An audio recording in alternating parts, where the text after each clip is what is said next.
So inshallah, in today's video, I'm going to disclose what I consider to be the big mistake that practically everyone is making with respect to their study of the Arabic language. It's severely hampering them and it's stopping them from achieving results in a very big way. About 15 years ago, I disclosed what I considered back then to be the big mistake. And what it was is that students were starting with the simple and they were being fed grammar without any rhythm and without any rhyme and without any relative importance.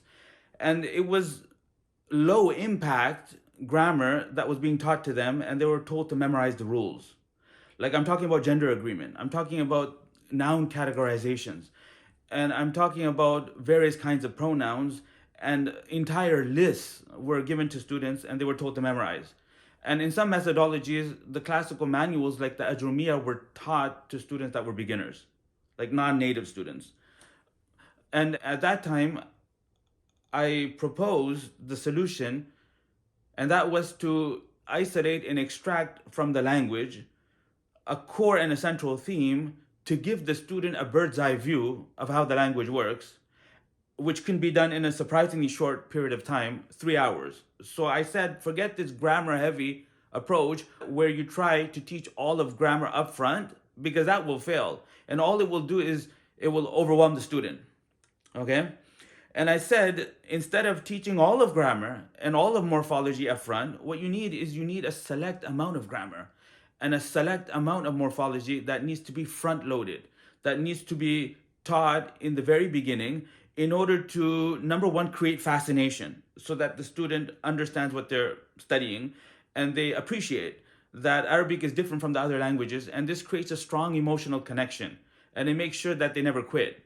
So the big picture understanding and the broad overview is given in the span of about 3 hours, which is spread over a number of days. And then by the third week of class, we started a reading book.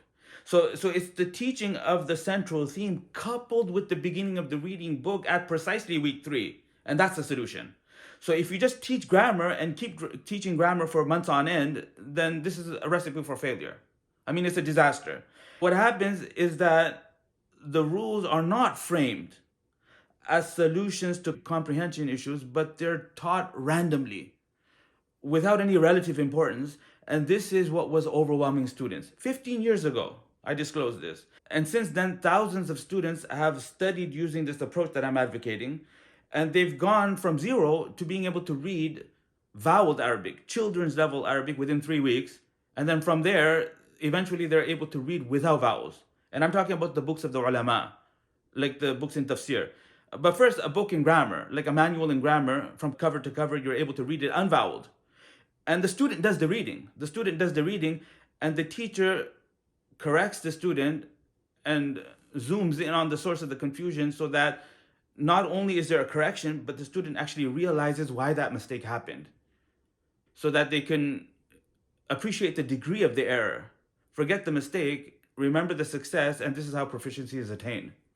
A lot of course promoters, they're noticing that to get a student from zero to being able to read with vowels within 3 weeks, and then from there being able to read without vowels in as short as 6 months, requires competence, and it requires expertise, and it requires precision. You have to sequence the topics in the most optimal way. And you need to present the grammar rules as solutions to comprehension issues. You can't just pile them up. And the student has no earthly idea why this is important or how it will help me and how it will empower me to be able to read and how it will contribute to my better understanding of the Qur'an and the Sunnah. They have no earthly idea. So when you do that, then the student says, okay, why am I learning this? Why is this important? And the teacher has no answer for that. So to be able to do it, this requires expertise. So what I'm seeing today is that a lot of course promoters, what they're doing is they're quietly steering students away to another goal, which was not their goal in the first place. When most people say, I want to study Arabic, what they mean is, I want to understand the Qur'an. This is their goal. Now, being able to speak and being able to hold a conversation with a native in a natural setting was not their goal to begin with. Okay? And the tragedy is that the scholars of the past did not need to make this distinction, but today we do. So what's happening is all of those motivational quotes from whether it be Ibn Taymiyyah or whether it be Imam al-Shafi'i rahimahullah ta'ala or any of the classical scholars, their quotes are being used to misguide people into wanting to learn how to speak Arabic. Okay, so the earlier big mistake that I disclosed 15 years ago was methodological. In other words, people had the correct goal, but they were following an improper approach. So fixing the approach is not difficult. All you need to do is remove the logical constraint. So people think that all of these things, for every singular you need to know the plural, for every plural you need to know the singular, and for this verb, if it's a past tense verb, you need to know what the present future version would be, what the command would be, and all of these things.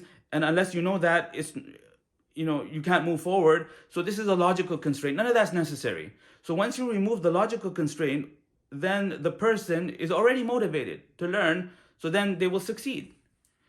But right now what's happening is a bigger problem. It's not a methodological error. It's a philosophical error, because people are being convinced to want something that will never take them to their goal. So in other words, being able to speak in a natural setting with natives and being fluent conversationally takes an enormous amount of time. So if you're spending months and months trying to develop conversational skills with a tutor, then what you're doing, you're delaying your understanding of revelation. Okay, you don't need any of that. And it's possible to be able to read Arabic fluently, better than a native, without being able to converse. Because conversation requires practice. And you need to want to be able to do that. So people feel guilty, and people think that unless they can speak, then they don't really know the language. But this is sectarian virtue signaling. It's manipulation, it's sectarian virtue signaling. It's unimportant. It's unimportant.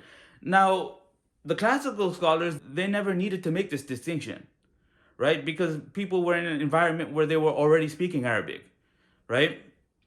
Or they had more opportunities than people today. Like if you're living in a Western country and you don't have daily opportunities to interact with native Arabs, then why on earth would you devote the majority of your time towards something which would hardly benefit you? And if you think there's a connection between the two, then that's just flat out wrong. Okay, because you can bring to me right now the tafsir of Baydawi, the commentaries on Baydawi, the tafsir of Ruh al-Ma'ani, the tafsir of Zamakhshari, and put these books in front of me, and I will read those books to you on camera, and you can see me translate and explain what the author is saying. Not just the translation, but the objective of the author. In other words, what's the intent of the author? So this requires training, and not everybody that's able to speak Arabic is able to teach and communicate these things to the student. So instead of getting better and learning these things and acquiring these competencies, they find it easier to steer people away and say that you don't need to be able to read without vowels. And they say that the Mus'haf has vowels. But they don't realize that the reason that the Qur'an has vowels is for preservation. You see? And the only benchmark for true proficiency is the ability to be able to read unvoweled Arabic and be able to infer the vowels on your own. So if you're considering joining a program and investing thousands of dollars and putting all your hopes and your desires in a particular method that it will get you to your goal to be able to understand the Qur'an and be able to read the books of the ulama on your own, then you need to ask a few questions. Question number one, how do you propose that I will be able to read unvoweled Arabic? And I'm talking about the tafsir of Ibn Kathir. I'm talking about the tafsir of Ibn Jarir and some of these books in usul and the books in the religious sciences. How do you propose that I would be able to do that fluently? As easy as I read English. What's the roadmap to get me from where I am to be able to do that? Because I consider that to be the only benchmark for true proficiency.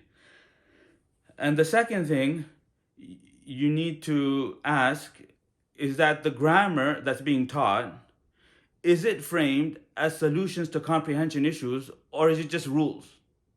You see? So in our methodology, from early on, I do not ever introduce a grammar topic unless it's a solution to a comprehension issue.